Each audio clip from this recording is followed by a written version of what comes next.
إن الحمد لله نحمده ونستعينه ونستغفره ونعوذ بالله من شرور أنفسنا ومن سيئات أعمالنا من يهده الله فلا مضل له ومن يضلل فلا هادي له وأشهد أن لا إله إلا الله وحده لا شريك له وأشهد أن محمدا عبده ورسوله صلى الله عليه وسلم يا أيها الذين آمنوا اتقوا الله حق تقاته ولا تموتن إلا وأنتم مسلمون يا أيها الناس اتقوا ربكم الذي خلقكم من نفس واحدة وخلق منها زوجها وبث منهما رجالا كثيرا ونساء واتقوا الله الذي تساءلون به والأرحام إن الله كان عليكم رقيبا يا أيها الذين آمنوا اتقوا الله وقولوا قولا سديدا يصلح لكم أعمالكم ويغفر لكم ذنوبكم ومن يطع الله ورسوله فقد فاز فوزا عظيما فإن أصدق الحديث كتاب الله وخير الهدي هدي محمد صلى الله عليه وسلم وشر الأمور محدثاتها وكل محدثة بدعة وكل بدعة ضلالة وكل ضلالة في النار ثم أما بعد الاستقامة la droiture, quelle est sa réalité et quelle doit être sa place dans nos existences. Nous sommes censés la comprendre car nous demandons à Allah subhanahu wa ta'ala de nous l'accorder et cela minimum 17 fois par jour pour tous ceux qui se prosternent pour leur Seigneur. Et ce n'est pas un hasard si Allah a placé cette dua dans la sourate la plus importante du Coran et la plus répétée par les musulmans à travers le monde, à travers l'histoire. La réalité de son sens est très souvent mal cernée et mal comprise.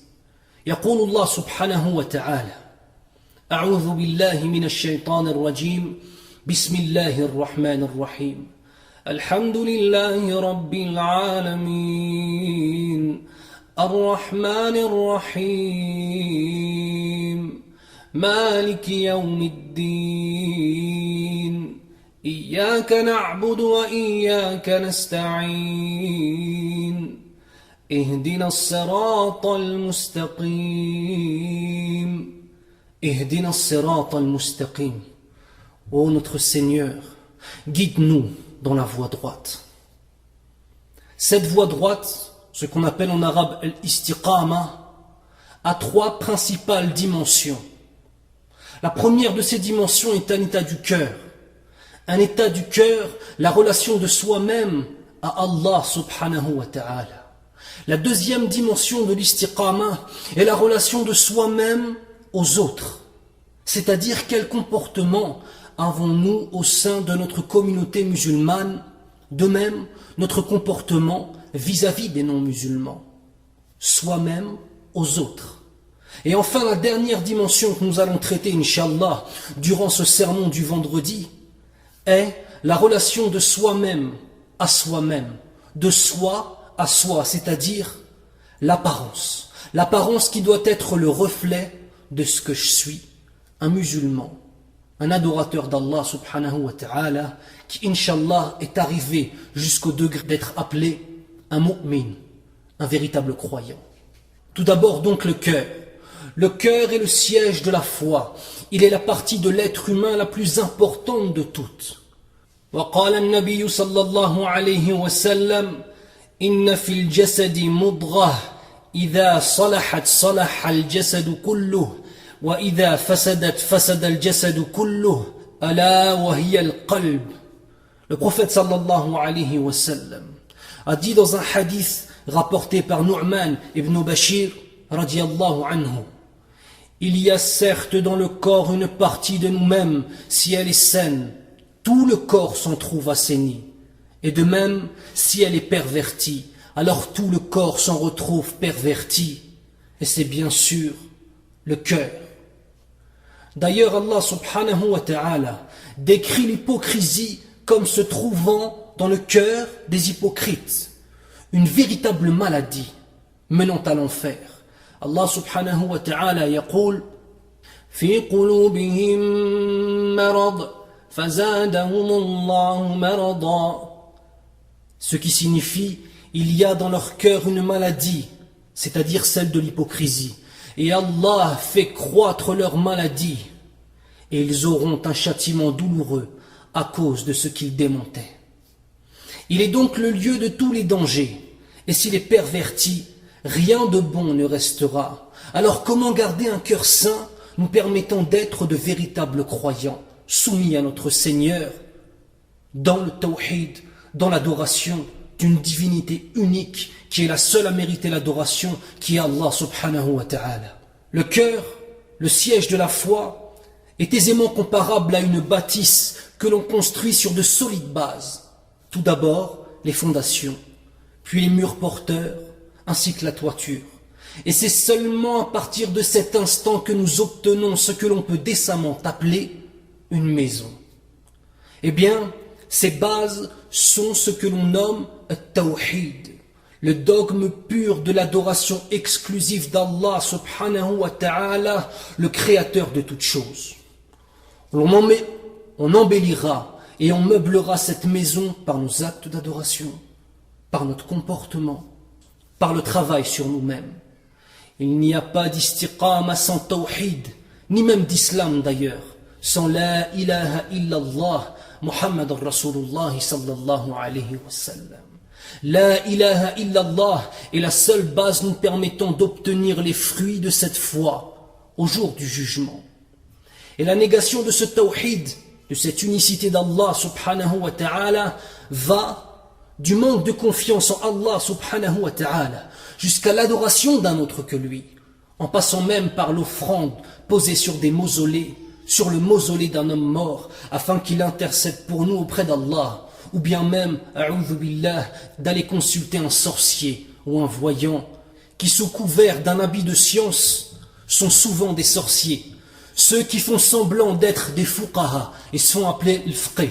Il y a donc dans le Maghreb certains que l'on appelle le fqih, qui est réellement un imam et qui est réellement un homme droit dans l'adoration d'Allah subhanahu wa ta'ala et qui connaît sharia. Et il y a d'autres, des menteurs, des voleurs, des sorciers, ceux qui se font appeler fqih alors qu'en vérité ils sont tous sauf des fuqaha, ils sont tous sauf des adorateurs d'Allah subhanahu wa ta'ala dans le pur tawhid. Il nous faut donc comprendre qui est Allah dans sa perfection à travers le Coran et la Sunna. Ceci afin de comprendre qui nous sommes nous face à lui. Et c'est donc par la connaissance de ses noms et ses attributs que l'on apprendra à connaître Allah subhanahu wa ta'ala. Comment lui être reconnaissant si on ne sait pas qu'il est le Khaliq, le créateur de toutes choses? Comment le craindre et le respecter si l'on ne sait pas qu'il est l'Aziz, le Tout-Puissant, qu'il est ala kulli shay'in qadir, qu'il est al-Malik, le roi, Maliki Yawmiddin, le maître du jour du jugement? Comment s'en remettre à lui si l'on ne sait pas qu'il est Razzaq, le pourvoyeur de toutes choses? Comment espérer accéder à son paradis si l'on ne sait pas qu'il est Ar-Rahman Ar-Rahim, le tout clément, le miséricordieux? Comment lui désobéir si on sait qu'il est omniscient? Comment connaître sa perfection si on ne sait pas qu'il est Al-Hayyul Qayyum? Celui qui connaît Allah subhanahu wa ta'ala aime Allah subhanahu wa ta'ala. Et par le tawhid et sur la voie de la droiture, il fait ce pourquoi il a été créé, c'est-à-dire adorer Allah subhanahu wa ta'ala. Yaqul Allah subhanahu wa ta'ala wa ma khalaqtul jinna wal insa illa liya'budun. Ce qui signifie je n'ai créé les djinns et les hommes que pour qu'ils m'adorent. Et les véritables perdants, les malheureux, sont ceux n'ayant jamais goûté à la douceur de la foi, n'ayant jamais goûté à ce sentiment de bien-être et de certitude. Ils ne connaissent que la misère spirituelle, la colère, l'humiliation et la fatigue de vivre. يقول الله سبحانه وتعالى ومن أعرض عن ذكري فإن له معيشة ضنكا ونحشره يوم القيامة أعمى قال رب لم حشرتني أعمى وقد كنت بصيرا قال كذلك أتتك آياتنا فنسيتها وكذلك اليوم تنسى.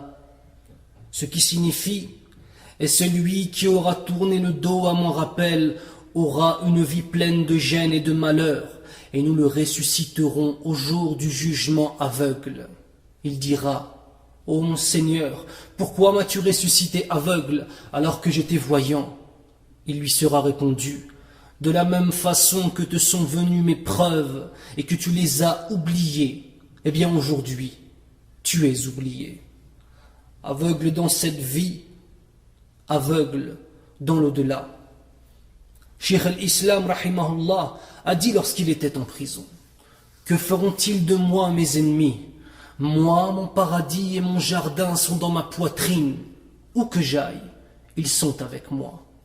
Mon assassinat est un martyre, l'expulsion de mon pays est du tourisme, et mon incarcération est un isolement. Qu'a-t-il trouvé? Celui qui a perdu Allah.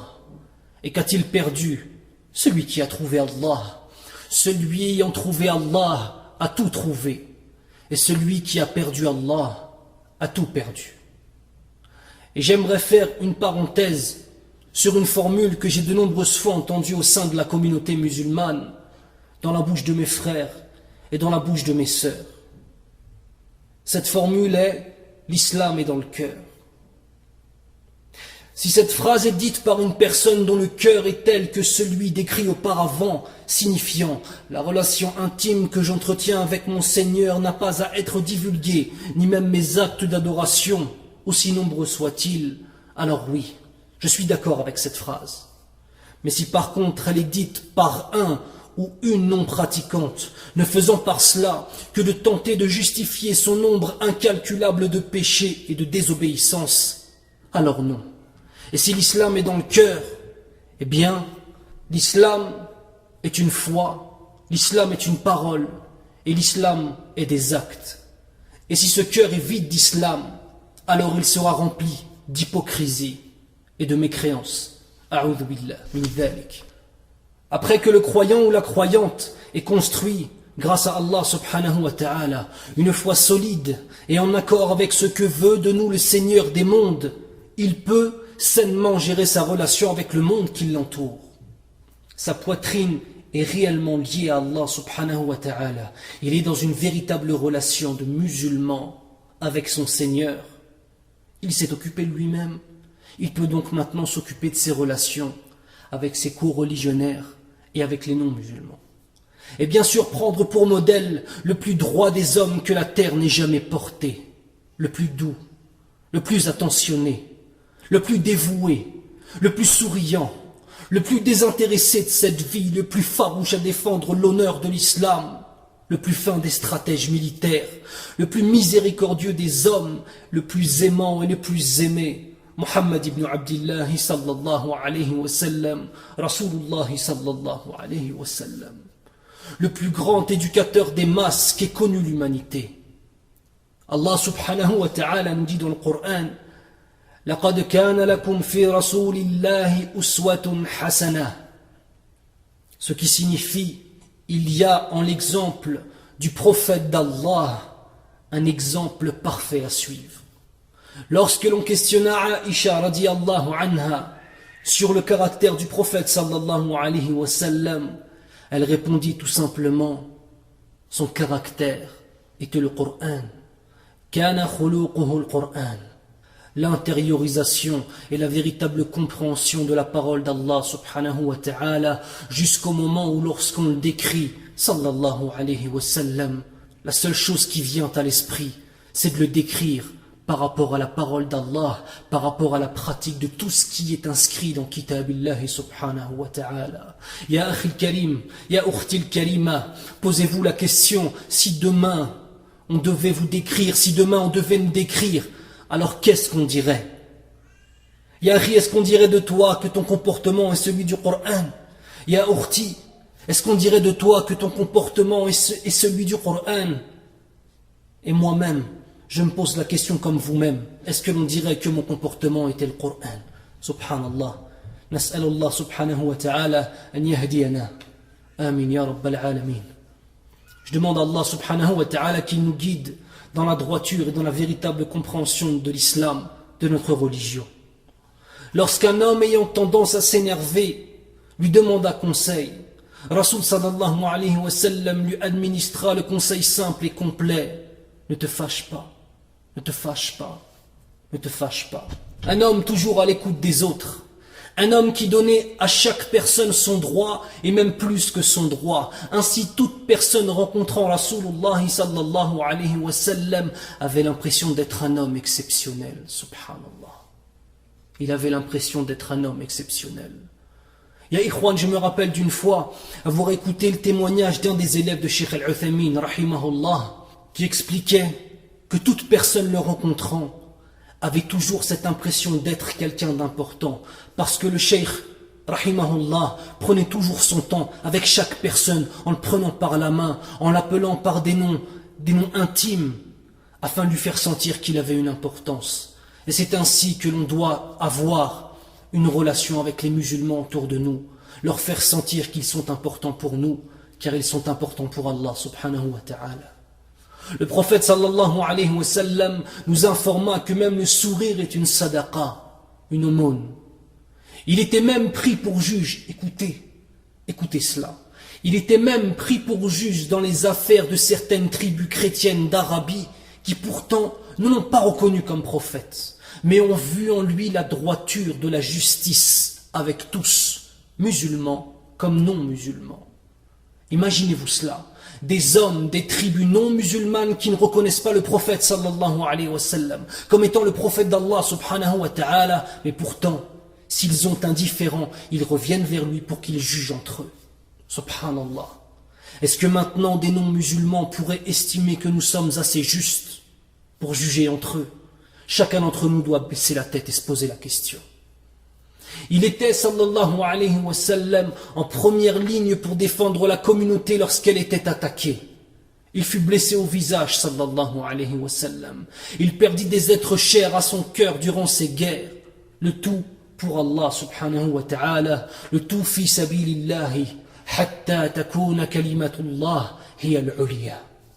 Jusqu'à temps que la parole d'Allah subhanahu wa ta'ala soit la plus haute sur cette terre. Et telle était son intention. Et au crépuscule de sa vie, alors que le poison brûlait ses veines et enflammait son noble corps béni, sallallahu alayhi wa sallam, il ne cessait de répéter: Ummati, Ummati, ma communauté, ma communauté. Jusqu'à sa mort, le prophète sallallahu alayhi wa sallam s'est fait du souci pour nous. Et nous, même dans nos vies, on ne se fait pas de soucis par rapport à notre suivi du plus beau des cadeaux qu'il a pu nous laisser et qui est sa noble et pure sunnah sallallahu alayhi wa sallam. L'istiqama, la droiture dans notre comportement et la vie en communauté et le fait de prendre le prophète sallallahu alayhi wa sallam comme modèle de nos existences, s'entourer de gens pieux et se réjouir des conseils de nos frères et sœurs. Celui qui prend le temps de te parler afin que tu changes en toi un défaut, ya akhi, c'est qu'il t'aime pour Allah. Il veut que tu t'améliores afin que tu accèdes au plus haut degré du paradis. Omar ibn Khattab radiyallahu anhu a dit qu'Allah fasse miséricorde à celui qui nous offre nos propres défauts en cadeau. Ya ikhwan, ya akhawati, la voie est tracée. Sirat al-Mustaqim est clair et il ne tient qu'à nous de l'emprunter. أقول قولي هذا وأستغفر الله لي ولكم فاستغفروه تجدوه غفورا رحيما. أعوذ بالله من الشيطان الرجيم. بسم الله الرحمن الرحيم. والصلاة والسلام على أشرف الأنبياء والمرسلين نبينا محمد وعلى آله وأصحابه أجمعين. Thumma amma ba'd. Enfin, la dernière dimension de l'istiqama de la droiture que je voudrais aborder avec vous, mes chers frères et mes chères sœurs, sont les effets de l'istiqama sur notre apparence physique. Et ce n'est pas anodin si j'ai d'abord commencé avec la relation d'Allah subhanahu wa ta'ala que nous entretenons dans nos cœurs, puis ensuite la relation que nous avons avec le reste de la communauté par rapport à notre comportement et par rapport au fait de prendre Rasoul sallallahu alayhi wa sallam en tant que modèle absolu dans nos existences. Et enfin mes frères, notre apparence. Car notre apparence a une importance. Elle n'est pas tout, mais elle est importante. Et c'est dans un premier temps à mes sœurs que je voudrais m'adresser. Sachez mes sœurs, que lorsque l'on parle d'istiqama et d'apparence pour une femme, on parle forcément de ce que l'on appelle le hijab, c'est-à-dire le voile islamique. Sachez mes sœurs que le hijab est abordé sous deux aspects différents. Le premier est le hijab en tant que vêtement, aux limites juridiques bien établies. Une première dimension qui, entre parenthèses, est à la portée de tous. Peu importe qui tu es, peu importe la vie que tu mènes, il est vrai qu'il est très facile pour n'importe qui de mettre un hijab sur ses cheveux, de couvrir ses cheveux, de couvrir son corps. Et nous allons voir qu'il y a aussi un deuxième aspect qui, celui-ci, n'est pas à la portée de tout le monde. Ce deuxième aspect est celui d'une attitude, d'un comportement en société, d'une façon de marcher, une façon de parler, de regarder et d'écouter. Lorsqu'on allie les deux aspects, nous avons une femme qui respecte Allah subhanahu wa ta'ala dans sa façon de se vêtir, ce vêtement étant le reflet de son istiqama, et c'est très important. Ce vêtement, cette apparence étant le reflet de ce qu'il y a dans son cœur. Parfois le premier aspect, c'est-à-dire le vêtement, se retrouve sans le second qui est le comportement du hijab. Ainsi on voit des femmes voilées qui n'ont pas l'attitude de ce que doit être la femme musulmane pratiquante, une femme discrète, respectueuse du droit d'Allah subhanahu wa ta'ala, humble et sachant contrôler son regard, ses paroles, en public, mais attention, aussi en privé. Aussi en privé. Il arrive aussi parfois que le deuxième aspect, c'est-à-dire le hijab dans le comportement, soit là, à l'exclusion du premier qui est le vêtement. À cette femme, il ne manque que le hijab comme vêtement pour être une femme musulmane qui respecte le droit de son Seigneur sur son apparence. Il semble clair pour tout le monde qu'une femme musulmane doit être voilée. Mais qu'en est-il des hommes après tout? La réponse est simple. Il n'y a pas de vêtements obligatoires précis pour l'homme, mais des conditions et des limites pour que le vêtement masculin soit correct islamiquement parlant. Il ne doit pas être serré et ne rien laisser paraître des formes intimes de l'homme. Ainsi, la chemise ou le t-shirt, pour celui qui ne met pas un qamis, qui ne met pas un thawb, la chemise ou le t-shirt doit être long et retomber jusque sous les hanches, afin justement de cacher les parties intimes.